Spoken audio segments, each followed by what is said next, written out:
Hello bestie, mag-ready ka na ng Only Rice dahil meron ako ditong mung bean soup at alam mo na yan sa Tagalog, char. Pinakulaan ko na ngayon at ready na yan later. Ito naman, nagisa naman ako ng bawang, sibuyas at kamatis. Konting mantika lang ang ginamit ko dahil baboy ang aking karne na gagamitin. Yung iba, tinapa ang ginagamit dyan o kaya naman chicharon. Pwede din naman hipon. Kung ayaw mo naman ng may karne, pwede naman wag lagyan. Sabi ko nga kung ano ang trip mo, suportahan ka. Sana all. Alam mo pa, bestie, kung bakit nakayuko ang mga biik? Kasi nahihiya sila na baboy ang nanay nila.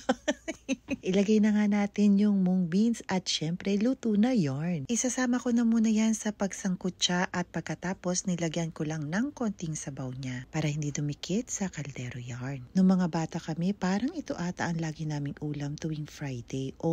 May schedule yarn. Paborito din kasi ito ng aking ate. Nilagay ko na rin pala yung sabaw. Hindi ko yan tinapon nung pinakuluan ko ang mung beans. Pag ang mami ko nagluluto ng ganyan, dinudurog niya muna yung mung beans sa strainer. Masarap din yun dahil may pagka-creamy siya, pero ako mas gusto ko yung may buo-buo. Yung pantimpla ko pala dito ay patis, tapos yung gulay na gusto ko nilalagay ay yung ampalaya. Mahilig kami sa masabaw kaya naman dinagdagan ko pa ito ng tubig. At dahil dyan, kailangan natin magdagdag ng patis. Naglagay din pala ako ng durog na paminta pero konti lang yarn. Pag malapit na maluto yung ampalaya, nagdagdag naman ako ng dahon ng malunggay. Dahon sana ng ampalaya kaso wala naman akong pabili sa palengke. Frozen lang ang ginamit ko dahil yung fresh na kupo ang mahal na marn. Yung baboy dyan luto na at malambot na yan kaya naman hinintay ko na lang mag half cook yung ampalaya. At syempre may konting pakulo pa tayo dyan para naman may pagka-creamy o kaya naman hindi masyadong malamnaw yung sabaw. Na parang ganyan siya, not too thin and not too thick. Ano ba tong boses ko? Nagpahinga lang ako, naging pabebe na yarn. Dahil na bestie, alam kong mapapahinto ka sa pagmamarites dahil gusto mo nang humigop ng mainit na sabaw.